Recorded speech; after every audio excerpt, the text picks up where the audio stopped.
На черния мокет, когато му пуснем една прахосмокачка, започва да изглежда добре, но това далеч не означава, че е чист. Днес ще се позанимаваме с една по-мръсна кола. Това, което ме притесняваше най-много, не беше прахът и боклуците, а цялостното усещане вътре в купето. Започнахме с оглед на автомобила и външно почистване. След това свалихме седалките и напръскахме мокета с Dual Clean, за да навлъжним боклуците. Преминахме с прахосмокачка, а по набитите боклуци извадихме с винтоверт и четка. Отново прахосмокачка и вече бяхме готови за по-сериозното почистване. Седалките изпрахме Sin Cleaner, пара и екстрактор.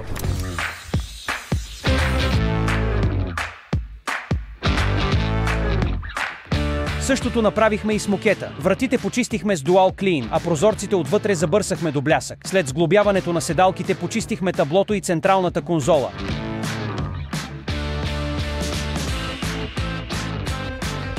И накрая подготвихме автомобила за издаване.